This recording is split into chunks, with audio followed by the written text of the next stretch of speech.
सत्संगत जी, प्यार से कहना धन्यवाद जी। आजमगढ़ के समागम में आप सब दूर दूर से जहाँ से आए हैं, और ये सिर्फ नज़ारा आज का ही नहीं, महापुरुषों ने पिछले 2-3 दिनों से बहुत सेवाएं करके इस मैदान में भी, और कोई महापुरुष तो दूर से बसों में भी चलने के लिए 1-2 दिनों से अपनी यात्रा कर चुके थे इस समागम के लिए। और अभी भी सत्संग के दौरान सेवा दल आप सब संतों की भी इतनी सेवा में व्यस्त कि लगभग 4 घंटों से किसी ने शायद पानी का एक घुट भी नहीं पिया होगा। तो कैसे ये जो उत्तम भाव होते हैं, एक समागम करने का, सत्संग करने का, अच्छे विचारों को सत्संग के दौरान जो भी सुनने में आए, चाहे भजन रूप में संदेश मिले, चाहे एक कविता रूप या स्पीच रूप, बच्चे द्वारा, बुजुर्ग द्वारा, नौजवान द्वारा, कैसे भी बहन भाई द्वारा, एक अगर अच्छे भावों को पकड़ के अपने जीवन में वो भाव उतारना, ये सत्संग का महत्व युगों युगों से संतों ने समझाया है कि एक सत्संग, सेवा और सुमिरन, इसके ऊपर आधारित जीवन जब होता है तो इस प्रभु परमात्मा की जानकारी, ये ब्रह्म ज्ञान लेकर भक्तिमय जीवन हो जाता है।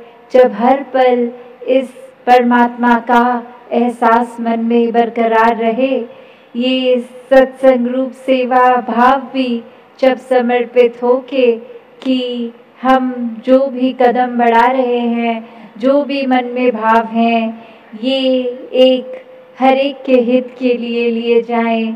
जो भी किसी रूप में एक समर्पित निस्वार्थ होके उस रूप की सेवा, चाहे फिर वो सत्संग सुनने की या फिर एक रूप आकार ये सत्संग के दौरान कहीं ना कहीं लग गया तो भी, और जब सत्संग नहीं हो रही तो अपने घरों में, दफ्तरों में इत्यादि जहाँ पे भी हैं, वहाँ पे भी हर मनुष्य संसार के जब अपने लगते हैं तो कोई भी एक उनके प्रति जो भी करेंगे वो सेवा ही होगी। तो किस प्रकार मन में भी जब परमात्मा है तो वो सिमरन रूप खुद ब खुद हर समय का रहेगा। मन से इस दातार के प्रति एक हर एक के लिए भी, अपने लिए भी ये एक शुक्राना भाव, एक गलतियाँ जो अनजाने में हो जाती हैं उसको बख्शवाने का भाव, तो किस तरह ये निराकार जीवन में होना अनिवार्य हो जाता है भक्ति को एक चलाने के लिए अपने जीवन में। तो कैसे इस निराकार की प्राप्ति, जो आज संदेश भी बार बार दे रहे थे कि मनुष्य जन्म तो लिया हमने और इसी जन्म में इस परमात्मा को जाना जा सकता है। और ये कोई भी धर्म ग्रंथ उठा लें, सब में ये बयान है कि जीते जी ही इस परमात्मा की प्राप्ति हो सकती है। तो किस तरह एक परमात्मा ने तो पूरी सृष्टि इतनी खूबसूरत बनाई है, कहीं ग्रह बनाए हैं, कहीं अपनी धरती पे भी देखें तो पहाड़ों का आकार समुंदर जैसा नहीं, और पेड़ों का आकार कुछ और चीज़ों के जैसा नहीं, कोई इंसान, जानवर, सब अपने आप में इतने भिन्न भिन्न, फिर भी इस धरती पे जब रहते हैं, इस सृष्टि में रहते हैं, तो किस तरह अपनी खूबसूरती बनाते रहते हैं। पर इंसानों ने तो अपने दिलों को इतना तंग दिल बना दिया है, अपने नज़रिए को इतना छोटा कर दिया है कि इंसान से नफरत करने के अनेक कारण ढूंढ लेते हैं। ये भाव मन के बना लेते हैं कि हम ही श्रेष्ठ हैं, हमारी जाति यही उत्तम है, दूसरे का खान पान पहरावा हमसे ज़्यादा श्रेष्ठ नहीं हो सकता।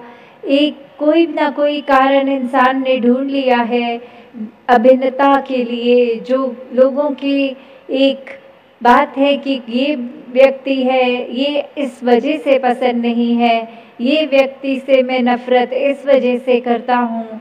कोई ना कोई कारण इंसान ढूंढ लेता है और हर इंसान को पता है कि गुरु, पीर, पैगंबर, संत हमेशा से प्यार का पाठ ही सिखाते गए।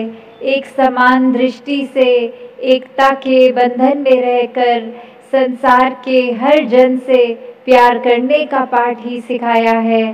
तो ये जानते हुए भी कि परमात्मा को प्यार पसंद है, कहीं पे भी हम देखते हैं तो वही सुनते हैं, प्रेम जहाँ है वहाँ प्रभु है, love is God and God is love.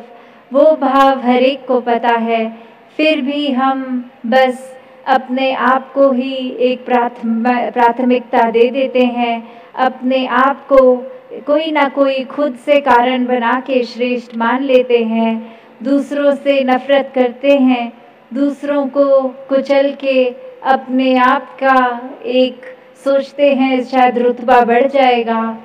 कैसे छोटे छोटे कारण, चाहे वो दुनियाविक उपलब्धियां हो या कोई ऐसा समाज में दो चार व्यक्ति जानते हों, तो मन कितना अहंकार से एक भर जाता है कि कोई काम छोटा सा भी करे, होता है वाहवाही पूरे संसार की लेनी है, हमसे ज़्यादा बढ़िया तो ये कार्य कोई और कर ही नहीं सकता था। तो कैसे एक जहाँ दिल को एक इस विशाल प्रभु के साथ जुड़ के इतना विशाल होना है कि सारे लोगों के भी अंदर जो संसार के जो जो भी है उसको समाना है, वो अच्छाइयों को अपनाना है, और अगर उनकी कोई बुराई दिखती है उसको अपनाना नहीं है, पर किसी की बुराई देखने के बावजूद उस इंसान से नफरत नहीं करनी। इस दातार से यही अरदास कि हर किसी का भला हो। वो जो व्यक्ति किसी को कुछ ऐसे शब्दों का प्रयोग करके कुछ ऐसे कर्मों द्वारा नुकसान दे रहा है, एक दूसरे को परेशानी दे रहा है, उस व्यक्ति के मन के भाव भी बदल जाएं। तो संत तो हर एक से प्यार करते हैं, संत तो हर किसी को इज्जत दे के ये मन से एक बहुत ही एक साथ रहने की, मिलवर्तन की एक सिखलाई को देते हैं। और जहाँ संत ये दुनियावी सिखलाई दे के मनुष्य को मनुष्य तो बना ही रहे हैं कि जो कार्य मनुष्य ने करना होता है, जैसे एक पेड़ को पता है पेड़ ने तो बस छाया देनी है, फल देना है, ऑक्सीजन देना है, और कैसे वो करता रहता है अपना कार्य सारी जिंदगी। किसी को ये कहने की ज़रूरत नहीं पड़ती उस वृक्ष को कि अपना काम ठीक से करो, या पेड़ हो तो पेड़ जैसा व्यवहार करो। तो फिर मनुर्भव ये बात क्यों एक कही गई, मनुष्य तो मनुष्य के तन में ही है, तो फिर मनुष्य को मनुष्य बनने को क्यों कहा जा रहा है। वो बात वही कि अक्सर मनुष्य अपने अंदर खुद की ही गलत फहमियाँ बना लेता है, अपने आप को एक मनुष्य ना समझ के कुछ और ही समझ बैठता है, और दूसरों के प्रति फिर बहुत ही अपने मन में नफरत लेके नफरत फैलाता है, बुरे कार्य करता है। तो कैसे जहाँ हर समय एक संत प्रवृत्ति बनाई जा सकती है, 24 घंटे इस भक्ति में तब्दील लाया जा सकता है, चाहे कोई भी कार्य कर रहे हों, भक्ति के लिए कोई अलग से समय निर्धारित नहीं करके जो कार्य कर रहे हों वही करते करते, जिस तरह एक अगर हम विद्यार्थी की भी बात करते हैं, वो चाहे गर्मियों की छुट्टियों में घर है या अपने स्कूल के समय में स्कूल में पढ़ाई कर रहा है, तो भी वो एक स्टूडेंट, एक विद्यार्थी ही कहलाया जाता है। चाहे किसी दिन स्कूल गया या छुट्टी करी है तो विद्यार्थी ही। उसी तरह भक्त भी हर समय के भक्त हैं, कुछ पलों के लिए नहीं कि किसी के सामने तो रवैया अच्छा कर लिया, वाणी को मीठा कर लिया, इस प्रभु के गुणगान को जिक्र कर दिया, पर ये मन के भाव, ये आत्मा जो इस परमात्मा को जान के इससे एक हो गई है, उस रंग में जैसे मीराबाई भी हर समय कोई भी महात्मा का नाम ले ले, पुरातन भी कबीर जी, ये कैसे पल पल रंगे रहते इस प्रभु के रंग में। और वही आज भी सत्संग के दौरान हमें संदेश मिला कि किस तरह अपनी चुनरी को भक्ति के रंग में हर समय के लिए रंगा जा सकता है। तो कैसे एक अवस्था वो प्राप्त करी जानी, ये संभव है, और इसका करने का एक माध्यम ये निराकार को जानकर ये भी संभव है। तो कैसे मनुष्य को हर समय ये एक बात याद रहे कि जब परमात्मा का मन में एहसास है तो मन कुछ गलत ख्याल नहीं पालता, कुछ गलत कार्य नहीं करता, वरना तो अगर इस परमात्मा का एहसास नहीं है तो छोटी छोटी चीज़ें जैसे अहंकार वो भी मन में इतना घर कर लेता है। और ये स्वाभिमान की बात नहीं, ये एक अभिमान इतना आ जाता है। तो कैसे अपने आप को इतना श्रेष्ठ जान लिया, और ये फिर अहंकार एक हमारा भी नुकसान करता है, एक हम जिसके संपर्क में आके उसको भी कष्ट दे देंगे तो ये किसी के लिए भी भलाई नहीं करता। एक कहानी भी दासी के आ रही है सोच में कि कैसे एक समय एक बहुत ही दौलतमंद इंसान अपने गुरु के पास जाकर वो एक धन बहुत सारा अर्पित के लिए करने जाता है और एकदम अपने गुरु के आगे वो धन की एक पात्र, वो बोरी सामने रख देता है और उनके गुरु उनकी तरफ देखते भी नहीं। तो मन अब बहुत ही व्याकुल हो गया उनका और पूछा कि एक तो हम इतने धनपति हैं, हम आपके लिए इतना सारा धन राशि लाए हैं, तो भी एक आपने जब हमारी तरफ मुड़ के भी नहीं देखा। तो आगे से गुरु कहते हैं कि अगर आए हो तो आराम से ही रख देते, अगर कुछ लाए हो तो चुपचाप रख देते। तो वो व्यक्ति अब सोचने लगता है कि मैंने तो कोई आवाज़ नहीं करी, मैंने तो जो सामान लाया था वो रख दिया, तो फिर गुरु ऐसा क्यों कह रहे हैं कि इतना उत्पाद मचा दिया, ऐसे जोर से रख दिया। तो आगे गुरु समझाते हैं कि ये शोर तुम्हारे मन का अभिमान था, तुम चाह रहे थे कि आसपास वाले हर कोई देखें कि तुम कितना लाए हो, तुम कितने धनवान हो। तो वो आगे समझाते हैं कि चाहे कोई धनवान हो या बिल्कुल धन से रहित हो, एक भक्ति में तो वो भाव की बात है, चाहे वो 1 रुपया हो या अनगिनत पैसा हो, तो भी अगर अर्पित है वो भाव से अर्पित करना चाहे ही मुबारक है। और कैसे वो गुरु आगे समझाते हैं कि अब तुम्हारे इस भाव से, जो कि बिल्कुल समर्पित भाव नहीं था, फिर भी तुम इतने अहंकार में लाए हो, तुम्हें तो मेरा धन्यवाद करना चाहिए कि जैसे भी तुम्हारे भाव थे अच्छे नहीं थे, फिर भी तुम्हारा लाया तोहफा एक कबूल कर लिया गया है। क्योंकि गुरु का विरध होता है, गुरु का एक नेचर होता है, स्वभाव होता है कि अच्छाइयाँ और बुराइयाँ हर एक की उसको एक समान करके ही देखना, हर एक को अपनाने का, हर एक को दिल में जगह देने का। तो फिर से वो एक धनपति आदमी वैसे ही सोच रखता है कि ये तो बात बिल्कुल ठीक नहीं है, सामान मैं लाया हूँ और धन्यवाद इनका करूँ लेने के लिए। तो फिर वो ये बात सुनकर वहाँ से तो चले जाते हैं, पर फिर कुछ दिन बाद रोते रोते फिर आते हैं और गुरु को कहते हैं, अब ये बात मुझे समझ आ गई, जो आप कह रहे थे कि एक दान का अगर भाव था तो उसमें दिखावा आ गया, वहाँ मैं गलत हो गया।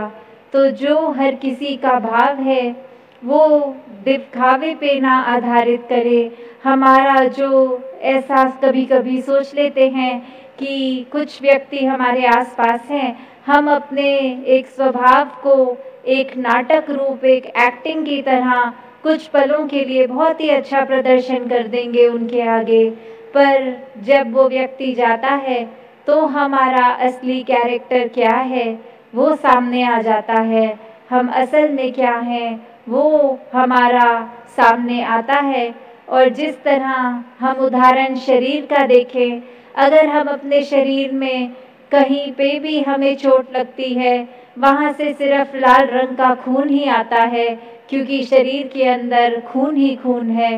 वैसे ही अगर एक असली संत हो तो वो बात एक हमारी बोली भाषा, वाणी, एक हमारे बोलचाल, एक व्यवहार, एक कर्मों से ही झलकती है। क्योंकि हमने दिखावे मात्र के लिए अगर अच्छाई अपनाई है तो जिस समय एक उसमें कहीं थोड़ा सा भी कोई एक पंक्चर हुआ तो उस हमारे अंदर से फिर कड़वे बोल निकल आएंगे बाहर। तो अगर हम सचमुच के संत बनना चाहते हैं तो मन को, भाव को बदलना होगा। इस निराकार के ऊपर अगर हम उसको याद रख के अपना जीवन चलाएंगे तो ही फिर हमें एक हर समय आनंद की अवस्था मिलेगी। और फिर ये आनंद, ये स्थिरता, ये सहज जीवन हो जाना, वो दुख सुख से ऊपर की अवस्था हो जाती है कि परिस्थिति कुछ भी हो, हम इस प्रभु के रंग में रंगे हैं। अब ये कुछ पलों के लिए सुख में ठहरना है, कुछ पलों के लिए दुख में ठहरना है, पर स्थिति के अनुसार ना परेशानी होना, ना मात्रा से ज़्यादा खुश होना। कैसे फिर हर समय की जो संत अवस्था होती है कि संसार ने अपना हर रंग दिखाते चला जाना है, पर संतों ने इस नाम के, इस प्रभु परमात्मा, इस निराकार के ही रंग में रंगना है। तो जब जीते जी ऐसी स्थिति प्राप्त हो जाती है तो हर समय में जो वो बात भी आती है, लिविंग इन द मोमेंट, कि जो पल चल रहा है उसमें असली मायने में जिया जाता है। कोई भी कार्य करते हुए इस परमात्मा से जब जुड़ के वो कार्य करते हैं तो वो कार्य भी मुबारक पात्र हो जाता है। फिर एक कुछ भी करते हुए इस के ही आश्रय वो कार्य किया। और अब जो वो बात आती है कि कर्म की और फल की, तो वो यही है, जब करने वाले ही हम नहीं हैं, जब इसी के ऊपर छोड़ दिया कि जिंदगी जैसी चलानी है दातार चला लो, तो कोई कार्य हमने जब किया ही नहीं, उसमें अभिमान आया ही नहीं और ना ही कोई फल की उम्मीद हुई, तो फिर एक वो अवस्था वही है कि ना हम कुछ उम्मीद से कुछ करेंगे और ना वो चीज़ मिलने के बजाय अगर नहीं मिलेगी तो निराशा होगी। तो कैसे हर समय इसी के शुक्राने में रहना कि जीवन में बहुत कुछ दिया है, बहुत अच्छा दिया है, कुछ भी एक शिकायत, एक शिकवा इस दातार से नहीं करना कि हर समय हमारी बेहतरी ही ये परमात्मा सोचकर जीवन में हमें हमारे अनुसार ही दे रहा है, तो उसका बस सदुपयोग करना है। किसी को इस दातार ने महल दिया है, किसी को झोपड़ी दी है, पर दोनों के हित में जो है वही दिया है, उसी में शुक्राना, क्योंकि गुजरान के लिए ही ये संसारिक वस्तुएं हैं।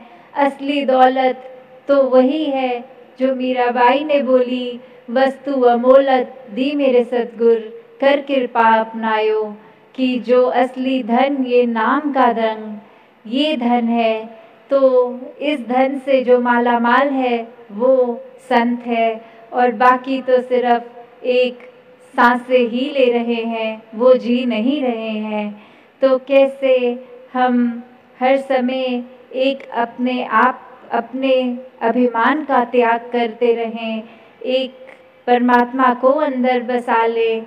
क्योंकि अक्सर हम ये भी लोगों से शिकवे कर बैठते हैं कि दूसरा व्यक्ति हमसे बातचीत नहीं कर रहा, कोई मनमुटाव हो गया है, दूसरे व्यक्ति से तो एक सॉरी, एक माफ़ी का शब्द भी नहीं बोला जाता। पर अगर हम अंदर झांकें तो कहीं ना कहीं अगर वो एक हाथ नहीं बढ़ा रहा तो हमें किसने रोका है अपना हाथ बढ़ाने के लिए? हम भी तो उससे माफ़ी मांग सकते हैं। एक शायर ने भी बहुत खूबसूरती से कहा, मैं अपनी राह में खुद दीवार बन के बैठा हूँ, अगर वो आए भी तो किस रास्ते से आएगा। कि कैसे एक हम अगर देखते हैं हमारे घर का अगर दरवाज़ा है प्रवेश के लिए और उस दरवाजे के आगे अगर हम कोई सामान रख देंगे तो हम प्रवेश ही नहीं कर सकते। उसी प्रकार हम अक्सर खुद ही अपनी रास्ते का कांटा बन जाते हैं, खुद ही अपने रास्ते का वो दीवार बन जाते हैं जिससे किसी और के आने जाने की कोई गुंजाइश ही नहीं बचती। फिर अगर हम ये सोचते हैं कि हम तो बहुत अच्छे हैं, हम तो बहुत प्यार दे रहे हैं, तो हम खुद ही सोच लें कि ये हमारा अभिमान क्या हमें प्यार देने दे रहा है। ये जो हम दीवार रहित संसार की बात करते हैं कि ये एक ईंट पत्थर की दीवार नहीं, ये एक मनों की दीवारें जो हमने बना ली हैं किसी न किसी भेदभाव की वजह से, चाहे वो जाति पाति, रंग, नस्ल, एक पुरुष महिला इत्यादि कोई भी भाव से किसी के प्रति दीवार बना बैठे हैं और मन में रंजिशें ले बैठे हैं।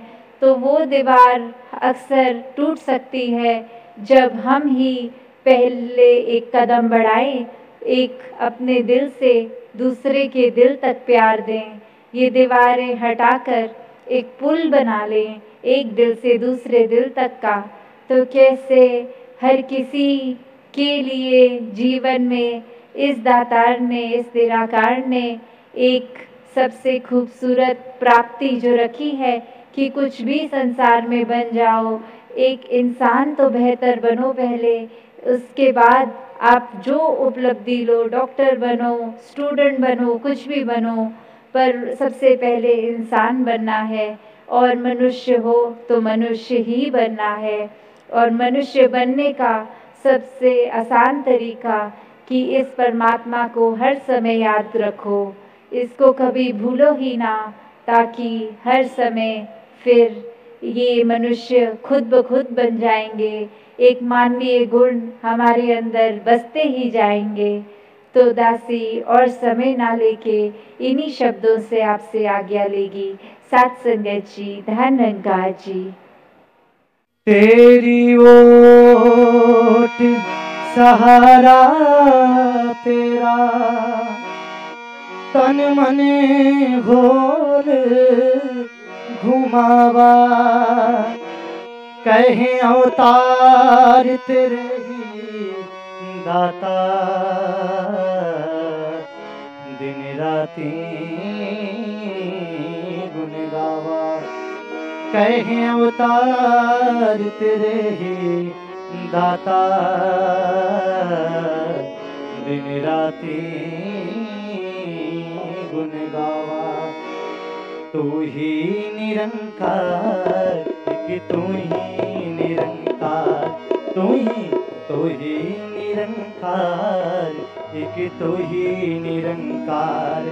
मैं हाँ सदा भूलनहार, मैं हाँ सदा भूलनहार, तू है दाता बख्शनहार, तू है दाता बख्शनहार। मेरे ओ बुढ़ी नाचीता, मेरे ओ बुढ़ी नाचीता, तू ही निरंकार, तू ही निरंकार, तू ही निरंकार, एक तू ही निरंकार। तेरा रूप है संसार, तेरा रूप है संसार, सबका भला करो करतार, सबका करो करतार। मेरी मंगी है दातार, मेरी मंगी है दातार। तू ही निरंकार, तू ही निरंकार, तू ही निरंकार के तू ही निरंकार। मेरा डोले ना एतबार, मेरा डोले ना एतबार। बख्शो श्रद्धा भक्ति प्यार, बख्शो श्रद्धा भक्ति प्यार। करा मैं संतो दा सत्कार, करा मैं संता दा सत्कार। तू ही निरंकार, तू ही निरंकार, तू ही निरंकार, तू ही निरंकार। सतगुरु माता सुदीक्षा सविंदर हरिदेव जी महाराज की जय। निरंकारी राज माता गुरु वचन अवतार की जय। प्यार से कही निरंकार कि तू ही निरंकार, निरंकार कि तू ही निरंकार। मैं हाँ सदा भूलनहार, मैं हाँ सदा भूलनहार। तू है दाता बख्शनहार, तू है दाता बख्शनहार।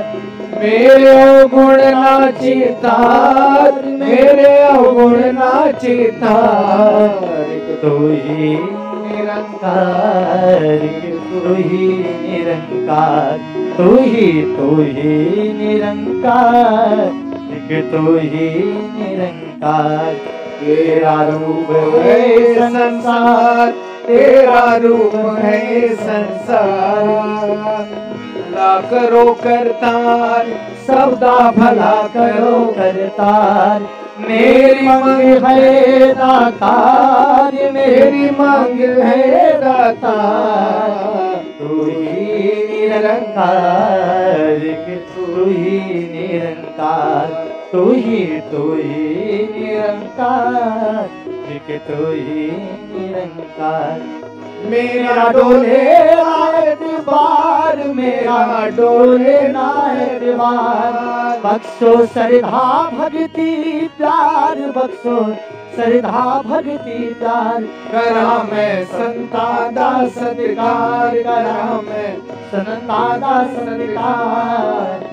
तू ही निरंकार, तू ही निरंकार, तू ही निरंकार, तू ही निरंकार। बोल सद्गुरु माता सुदीक्षा सविंदर हरदेव जी महाराज की जय। निरंकारी राजमाता गुरु वचन अवतार की जय। प्यार से बोलो प्यार्यो।